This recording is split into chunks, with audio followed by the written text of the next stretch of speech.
नमस्कार दोस्तों, आप सभी का स्वागत है हमारे YouTube channel BCS basic physics में। आज के इस वीडियो में हम बात करेंगे कक्षा 12 का टॉपिक लेंस फॉर्मूला, लेंस सूत्र। इस वीडियो में आप देखेंगे लेंस सूत्र की व्युत्पत्ति, साथ में हम आवर्धन क्षमता के बारे में भी यहां पर चर्चा करने वाले हैं। सर्वप्रथम हम बात करते हैं लेंस सूत्र होता क्या है। तो किसी लेंस की फोकस दूरी, बिंब दूरी तथा प्रतिबिंब दूरी के मध्य संबंध बताने वाला जो समीकरण होता है, सूत्र होता है, उसको हम लेंस सूत्र कहते हैं।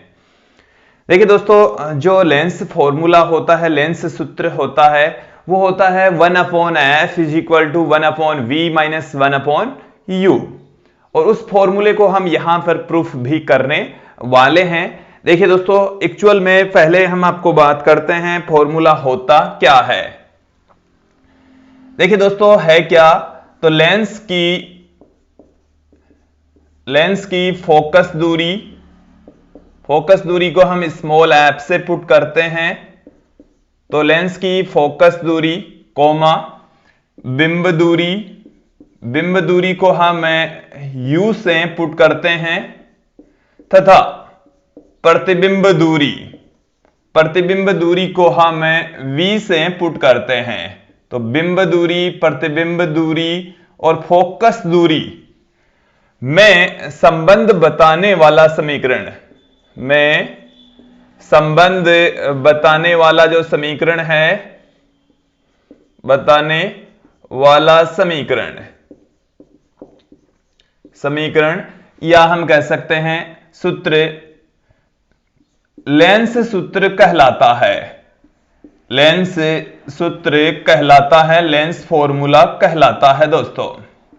अब ये लेंस फॉर्मूला है क्या, वो समझ लेंगे। 1/f इज इक्वल टू होता है 1/v माइनस 1/u।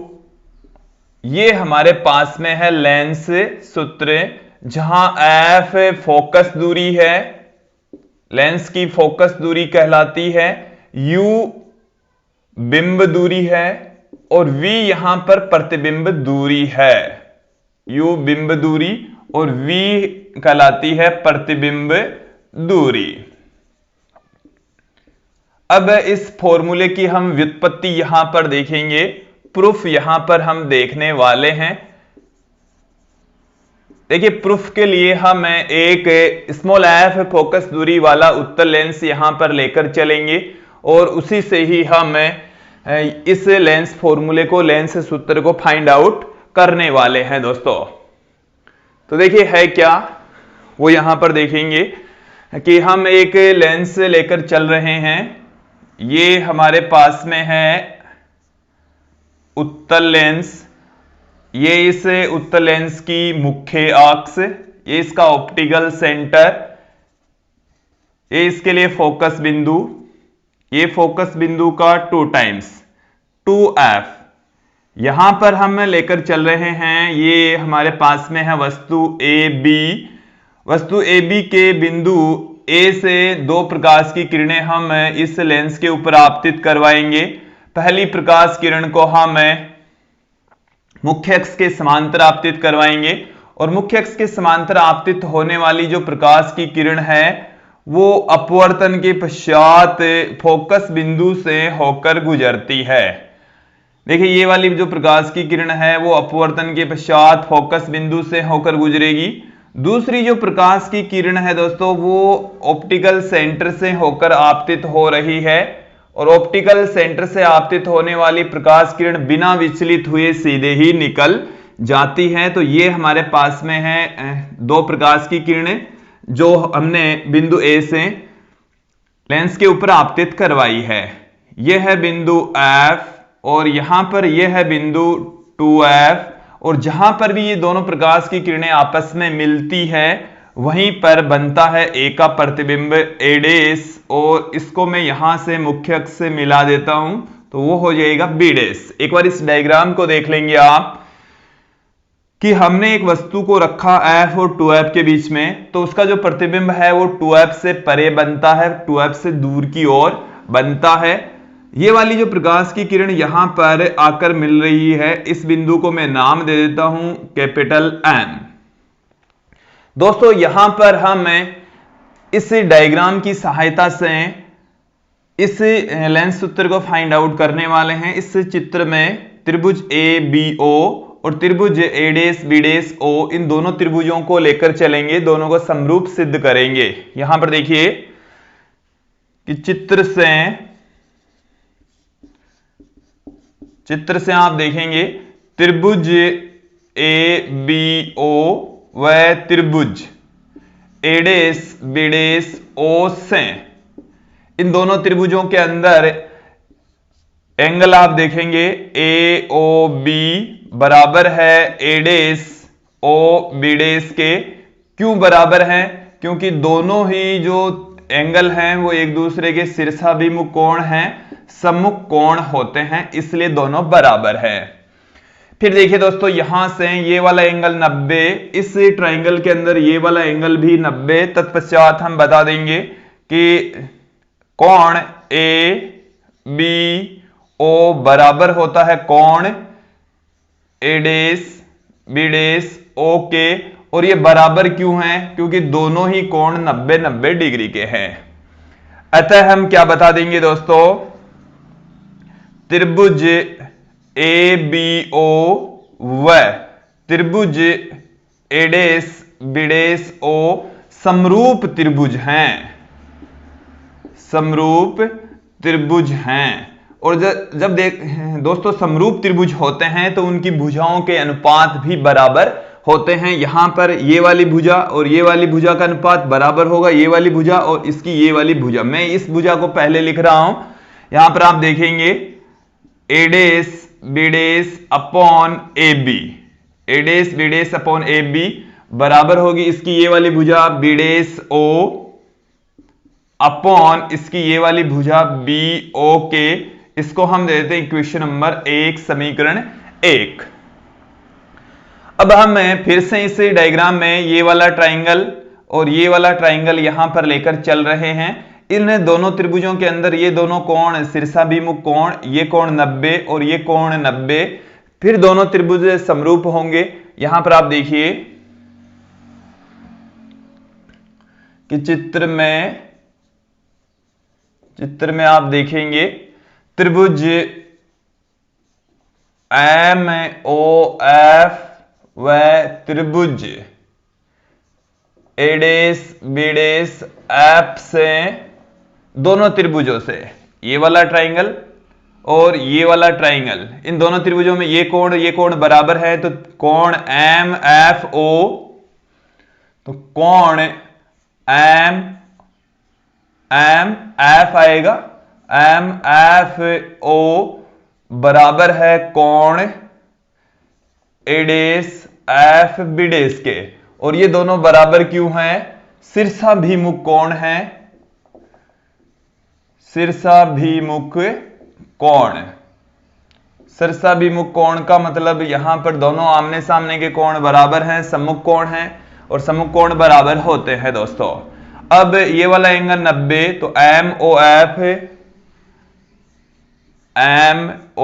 एफ बराबर होता है कोण ए डेस बी डेस एफ के, ए डेस बी डेस एफ के। और ये दोनों ही कोण 90 डिग्री के होते हैं दोस्तों। इनका जो एंगल होता है वो दोनों ही 90 डिग्री के। अतः ये जो दोनों त्रिभुज हैं, ये दोनों त्रिभुज समरूप त्रिभुज हैं।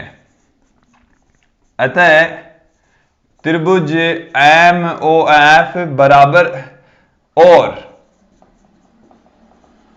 त्रिभुज ए डेस बी डेस एफ समरूप त्रिभुज हैं, समरूप त्रिभुज हैं। और जब समरूप त्रिभुज होते हैं तो दोस्तों उन्हें की भुजाओं का अनुपात भी बराबर होता है। तो इस त्रिभुज की ये वाली भुजा ए डेस बी डेस, इसकी ये वाली भुजा एम ओ, ये बराबर होगी इसकी ये वाली भुजा बी डेस एफ अपॉन इसकी ये वाली भुजा ओ एफ के। यहां पर आप देखेंगे दोस्तों जो एम ओ होता है वो ए बी के बराबर होता है। तो चित्र से आप देखेंगे एम ओ को हम ए बी के इक्वल पुट कर सकते हैं। तो MO की वैल्यू AB यदि यहां पर हम पुट कर दें तो हमारे पास में आ जाएगा A dash B dash upon में AB, ये बराबर होगा B dash F upon OF के। यहां पर देखिए दोस्तों, इस B डेस F को, B डेस F ये वाली डिस्टेंस होती है, इसको मैं O B डेस में से OF घटाकर पुट कर दूंगा। उससे पहले मैं इसको इक्वेशन नंबर 2 देता हूं, और समीकरण 1 और 2 को यदि आप गौर करके देखते हैं तो इनकी जो लेफ्ट हैंड साइड है दोनों इक्वल है, A dash B dash upon AB। इसकी भी जो लेफ्ट हैंड साइड है वो है A dash B dash upon AB। तो समीकरण 1 व 2 से, समीकरण 1 और 2 की सहायता से लेते हैं। यहां से हमारे पास में निकल कर आ गया है B डेस O अपॉन में BO, ये बराबर होगी इसकी जो राइट हैंड साइड है उसके, तो B dash F upon OF के। इसे दोस्तों हम किस प्रकार से लिख सकते हैं, देखिए B डेस O अपॉन में BO, ये बराबर होगी B डेस F को हम क्या लिख देंगे, B डेस F यहां से लेकर यहां तक की डिस्टेंस है, इसको हम इस डिस्टेंस में से यदि ये वाली डिस्टेंस घटा देंगे तो हमारे पास में B डेस F आ जाएगा। देखिए B डेस O में से आप घटा दीजिए, B डेस O में से यदि आप OF घटा दें, OF घटा दीजिए तो हमारे पास में B डेस F आ जाएगा। तो ये था हमारे पास में, इसे हम देते हैं इक्वेशन नंबर 3, समीकरण 3 हमने इसको दे दिया। अब आप यहां पर आगे देखेंगे, हम चिन्ह परिपाटी का प्रयोग करेंगे। चित्र में चिन्ह परिपाटी से, चिन्ह परिपाटी से हमारे पास में क्या निकलेगा, देखिए दोस्तों चिन्ह परिपाटी से हम 3-4 वैल्यू यहां पर निकालने वाले हैं। एक तो BO की, एक B डेस O की और एक OF की। इन वैल्यूज को आप यहां पर देखेंगे कि BO आपतित किरण की विपरीत दिशा में है, दूरी यहां से मापेंगे हम, इस डायरेक्शन में चल रहे हैं, इसका मान हम लेंगे ऋणात्मक, और ये बिंब दूरी है, बिंब दूरी को U से लिखते हैं। अब B डेस O ये है आपतित किरण की दिशा में, इधर की ओर की दूरियों को धनात्मक, इस तरफ की दूरियों को ऋणात्मक, मुख्य अक्ष से ऊपर की ओर की दूरियों को धनात्मक और इससे नीचे की ओर की दूरियों को ऋणात्मक लिया जाएगा। तो इस दूरी को हम लेंगे धनात्मक।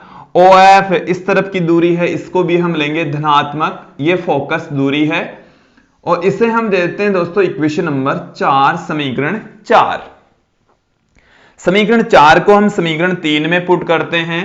तो समीकरण 4 को समीकरण 3 में रखने पर, समीकरण 4 को समीकरण 3 में रखने पर, समीकरण 4 को जब समीकरण 3 के अंदर पुट करेंगे हमारे पास में B डेस O की वैल्यू है V, फिर है BO जिसकी वैल्यू है माइनस में U बराबर B डेस O वैल्यू है V, फिर माइनस में OF की वैल्यू है F, बट्टे में है OF इसकी वैल्यू है F।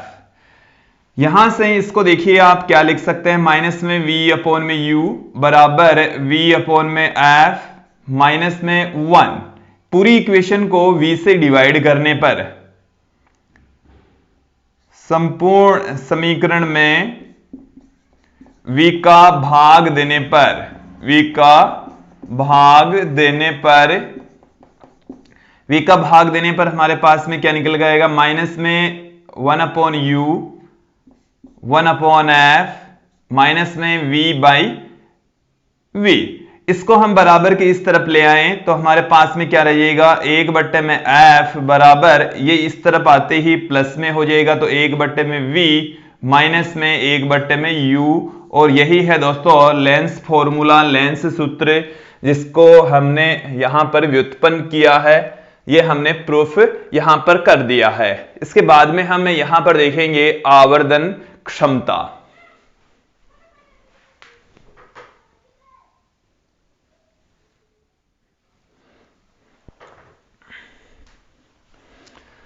दोस्तों अब हम बात करेंगे आवर्धन क्षमता। आवर्धन क्षमता क्या है? आवर्धन क्षमता, इसको हम आवर्धनता भी कह देते हैं, मैग्निफिकेशन कहा जाता है। स्मॉल एम या कैपिटल एम से इसको पुट करते हैं। देखिए दोस्तों होती क्या है, इसकी डेफिनेशन क्या है सुन लीजिए कि प्रतिबिंब की ऊंचाई तथा बिंब की ऊंचाई का अनुपात आवर्धन क्षमता कहलाता है। तो किसी लेंस से बने प्रतिबिंब की ऊंचाई, प्रतिबिंब की ऊंचाई और बिंब की ऊंचाई का अनुपात, बिंब की ऊंचाई। देखिए दोस्तों जो प्रतिबिंब है उसकी ऊंचाई को हम एच डे से पुट करेंगे और बिंब की जो ऊंचाई है उसको हम एच से पुट करेंगे। तो एच डे अपॉन में एच, इसको हम आवर्धन क्षमता कहेंगे, स्मॉल एम से पुट किया जाएगा। ये इसकी परिभाषा है, डेफिनेशन है। अब हम फिर से चलते हैं समीकरण 1 की ओर, जो अभी हमने थोड़ी देर पहले ही हमने देखी है। इस समीकरण की सहायता से हम आवर्धन क्षमता, लेंस की जो आवर्धन क्षमता उसका फॉर्मूला फाइंड आउट करेंगे। तो समीकरण 1 से,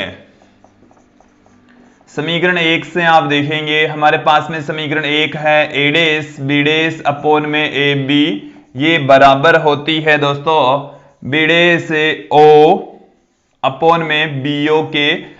उपरोक्त समीकरण में चिन्ह परिपाटी अप्लाई करेंगे, उपरोक्त समीकरण में चिन्ह परिपाटी हम यहां पर लगाएंगे। चिन्ह परिपाटी देखिए दोस्तों, मैं एक बार सबकी वैल्यू पुट कर रहा हूं। ए डेस बी डेस किसके बराबर होगा, चित्र से देखिए।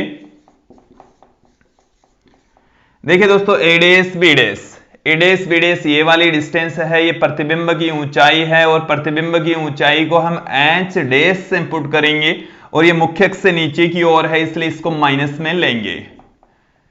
यह है समीकरण 1 ही। ए बी यहां से ये वाली डिस्टेंस है, इसको हम एच से पुट करेंगे, मुख्य अक्ष से ऊपर की ओर है इसलिए इसको प्लस में लिखेंगे। फिर बी डेस ओ, बी डेस ओ यहां से लेकर यहां तक की डिस्टेंस है जो कि प्रतिबिंब दूरी है और ये लेंस इस तरफ होती है आपतित प्रकाश किरण की दिशा में इसलिए इसको धनात्मक, और बी ओ जो कि अपोजिट डायरेक्शन में है इसलिए इसको माइनस में v से पुट करेंगे और इसे हम दे देंगे दोस्तों इक्वेशन नंबर। देखिए जो लेंस सूत्र है उसको आपने इक्वेशन नंबर 5 दिए तो इसको आप इक्वेशन नंबर 6 दे दीजिए। तो समीकरण 6 को समीकरण 1 में पुट करने पर, समीकरण 6 को समीकरण 1 में रखने पर, समीकरण 1 के अंदर यदि इसको हम पुट कर देते हैं तो क्या प्राप्त होगा। ए डेस बी डेस को हम लिख रहे हैं एच डेस से, माइनस में एच अपॉन में एच, माइनस में v बाई यू। देखो दोस्तों ये v है वो तो धनात्मक है, u है वो ऋणात्मक है, तो माइनस में ये u है। तो ये हमारे पास में आ चुका है। हमें वैल्यू चाहिए एच डेस अपॉन में एच की, तो एच डेस अपॉन में एच बराबर आ गया v अपॉन में u, यही है स्मॉल m के बराबर, यही है लेंस का आवर्धनता का सूत्र फॉर्मूला। देखिए दोस्तों यहां पर जो स्मॉल m है वो है एच डेस अपॉन में एच के बराबर जो कि v अपॉन में u के बराबर है। और हमने जब दर्पण फॉर्मूला देखा था तो ये यहां पर m बराबर एच डेस अपॉन में एच ये बराबर था माइनस में v अपॉन में u के। थोड़ा सा इसमें डिफरेंस आ जाता है, ये वाला फॉर्मूला भी आप अच्छे से देख लेंगे, समझ लेंगे। अब यहां पर आप देखेंगे दोस्तों कि यदि m धनात्मक है, m धनात्मक है इसका मतलब क्या है, m की वैल्यू यदि धनात्मक है इसका मतलब है दोस्तों कि जो प्रतिबिंब है वो किस टाइप का बनेगा, उसकी प्रकृति कैसी होगी, वो यहां पर हम आपको बताते हैं। यदि m धनात्मक है इसका मतलब है दोस्तों जो प्रतिबिंब है वो काल्पनिक प्रतिबिंब है। तो m धनात्मक तो प्रतिबिंब कैसा होगा, तो प्रतिबिंब दोस्तों प्रतिबिंब काल्पनिक होगा, प्रतिबिंब काल्पनिक होगा। और m ऋणात्मक, यदि m कैसा हो, यदि m ऋणात्मक हो, नेगेटिव में हो, ऋणात्मक हो तो प्रतिबिंब भी कैसा होगा दोस्तों, m ऋणात्मक होता है तो प्रतिबिंब होगा वास्तविक, प्रतिबिंब कैसा होगा दोस्तों, वास्तविक होगा। अब देखिए दोस्तों, जो मोड ऑफ एम है, देखो नेगेटिव पॉजिटिव का जो साइन है वो तो केवल इतना ही बताएगा कि जो प्रतिबिंब है वो वास्तविक है या काल्पनिक है। अब मोड ऑफ एम की वैल्यू यदि यहां पर आपके पास में 1 के इक्वल है, इसका मतलब है कि एच डेस और एच दोनों बराबर हैं। आप यहां पर यह भी कह सकते हैं कि बिंब दूरी और प्रतिबिंब दूरी बराबर है। मोड ऑफ एम की वैल्यू यदि 1 से बड़ी है तो एच डेस यहां पर बड़ा होगा एच से, और यहां पर यह भी कह सकते हैं कि जो प्रतिबिंब दूरी है वो बिंब दूरी से बड़ी होगी। और mod of M less than यदि 1 होता है तो एच डेस लेस देन होगा एच से, और इसे आप v लेस देन u से भी पुट कर सकते हैं। ये सारी बातें मैंने इस फॉर्मूले के अकॉर्डिंग पुट की है। तो दोस्तों ये थी आवर्धन क्षमता, और इस वीडियो में आपने देखा लेंस सूत्र, लेंस फॉर्मूला और आवर्धन क्षमता। आज के इस वीडियो में इतना ही। धन्यवाद दोस्तों।